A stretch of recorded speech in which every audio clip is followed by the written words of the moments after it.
Bismillahirrahmanirrahim. Assalamualaikum warahmatullahi wabarakatuh. Waalaikumsalam warahmatullahi wabarakatuh. Kami dari kelompok 5 akan mendiskusikan tentang pemahaman dari etika. Saya Ratu Desi Fahirani Rizky dengan NPM belakang 305. Saya Raka Amada Surya Ridwan, NPM saya 295. Nama saya Sahan Dwi Cahaya Saputra, NPM saya 293. Nama saya Sultan Musab Alpasya dengan NPM 292. Nama saya Yanuar Harya Sadira dengan NPM 303. Dan salah satu teman kami yang bernama Sheila.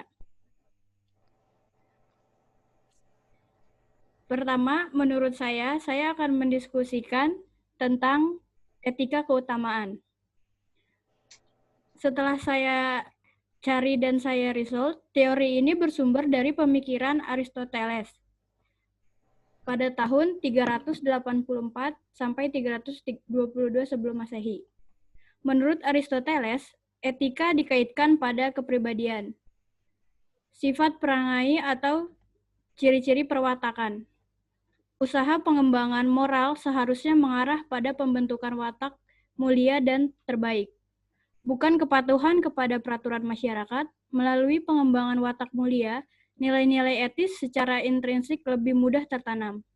Aristoteles menggariskan sejumlah watak mulia manusia yang bermoral sesuai dengan zaman beliau hidup, seperti keadilan, kejujuran, persahabatan, amanah, bijaksana, murah hati, berani, dan sebagainya. Pada hari ini, sifat-sifat tersebut dapat kita elaborasi lebih jauh sesuai dengan perkembangan kehidupan. Berdasarkan teori ini, masalah yang lebih ditekankan adalah dimensi individu atau manusianya, dan bukan perbuatan yang dihasilkannya. Dalam pandangan Aristoteles, manusia perlu fokus kepada usaha membina kepribadian mulia seperti yang dikatakannya sebagai etika virtue atau etika keutamaan. Selanjutnya, bagaimana tanggapan teman-teman?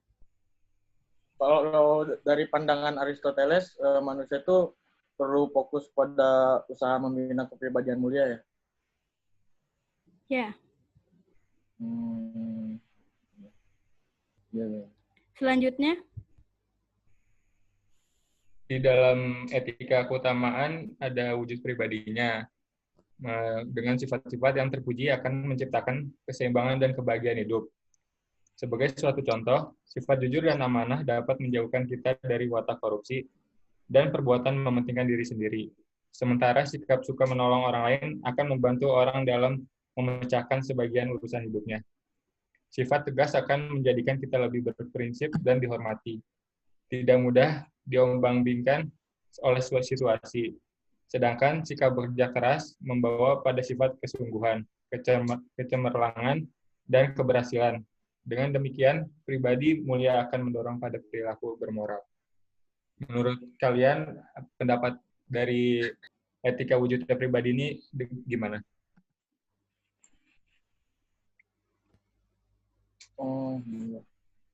Masuk akal sih. Kalau misalkan orang-orang punya pribadi, seseorang yang punya kepribadian mulia ya pasti punya sifat-sifat terpuji gitu.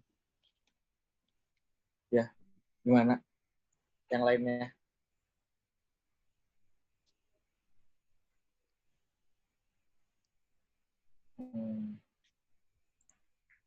Ya, bisa dilanjut selanjutnya.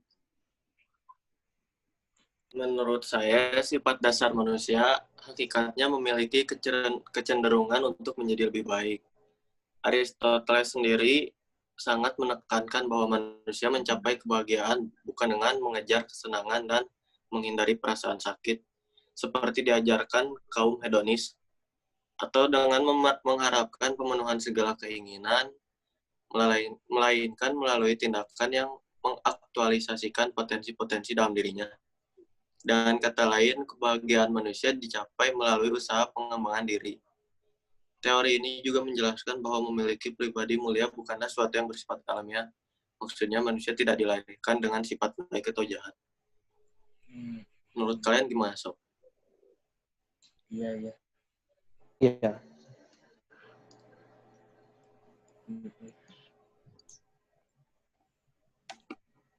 Pada sepakat deh semua. Ya, menurut Oke. saya juga untuk dalam kondisi dan zaman sekarang, mencapai kebahagiaan tidak juga untuk menyakiti diri sendiri dan orang lain. Iya. Sebagaimana Iya. dituliskan kepada Aristoteles tadi, dan saya setuju dengan konsep itu. Nah, ada juga etika deontologi.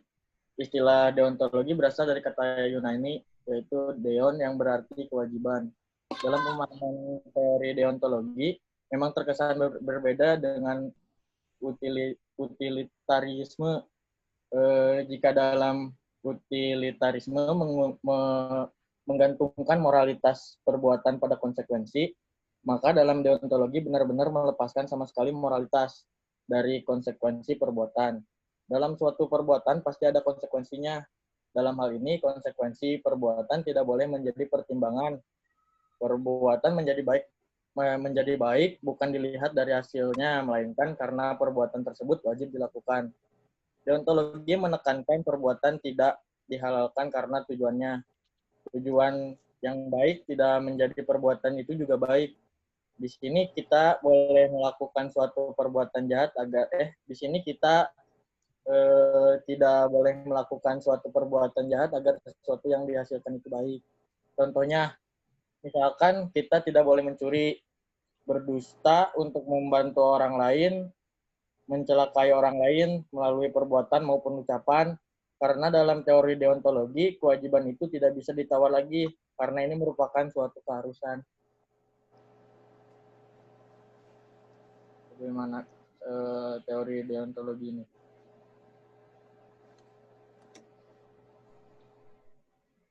Masuk akal juga ya, ini teori ini juga gitu. Saya pikir juga baik ya menerapkan etika deontologi dalam kehidupan sehari-hari, karena apa yang kita perbuat akan menjadi hasil ke depannya bagaimana dan apa yang akan kita dapat selanjutnya. Iya. Dan banyak juga hal-hal positifnya dari etika deontologi ini. Kalau menurut saya. Jadi kehidupan sehari-hari lebih teratur ya? Ya, gitu. Lanjut untuk etika teleologi. Menurut sumber yang saya dapat, etika teleologi dari kata Yunani, ya, itu artinya telos, tujuan ya. Mengukur baik buruknya suatu tindakan yang mau dicapai dengan tindakan itu, atau berdasarkan akibat yang timbulkan oleh tiadakan itu. Teleologi merupakan sebuah studi tentang gejala-gejala yang memperlihatkan keteraturan, kerancangan, tujuan, akhir, maksud, dan kecenderungan, sasaran, arah, dan bagaimana hal-hal yang dicapai dalam suatu proses perkembangan. Dalam arti umum, teologi merupakan sebuah studi filosofis mengenai bukti perencanaan, fungsi, atau tujuan di dalam maupun dalam sejarah. Dalam bidang lain, teologi merupakan ajaran filosofis religius tentang eksistensis, tujuan, dan kebijaksanaan, objektif di luar manusia. Contoh dari teologi yaitu bahwa setiap agama mempunyai Tuhan dan kepercayaan yang berbeda-beda. Dan karena itu, aturan yang ada di setiap agama pun berbeda-beda. Gimana menurut kalian untuk etika teologi?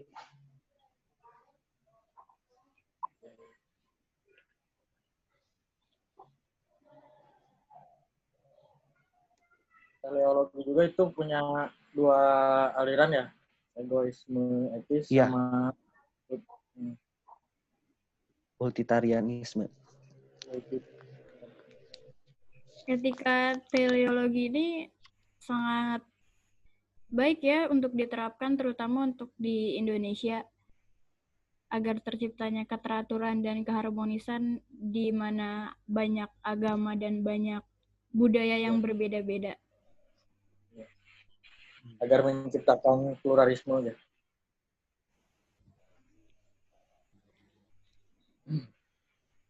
Baik, sejauh ini dari diskusi kita tentang 3 etika yang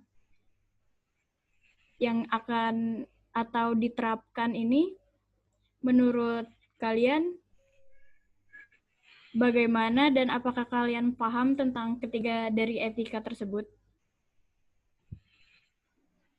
Jauh ini paham sih. Paham Betul. sih dari awal etika keutamaan sampai akhir. Dan semua Masuk etika setiap contoh-contohnya juga. Dan positif juga.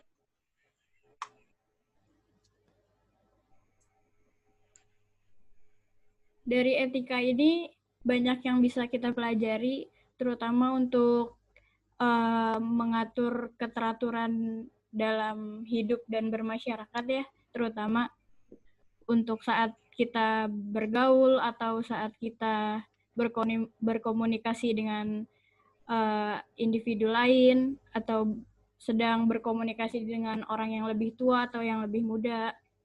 Dari etika ini kita bisa banyak belajar dan etika adalah hal yang penting untuk diterapkan dalam hidup kita yang pasti.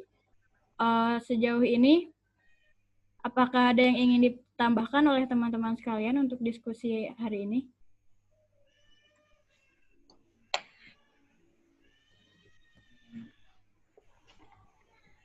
Menurut saya sih cukup jelas ya. Karena sudah ada contohnya juga. Baik, kalau sudah cukup jelas, kita sudahi diskusi ini. Sebelumnya, mohon maaf bila ada kesalahan atau kehilafan yang kami lakukan dalam diskusi ini. Terima kasih juga untuk waktunya. Assalamualaikum warahmatullahi wabarakatuh. Waalaikumsalam warahmatullahi wabarakatuh.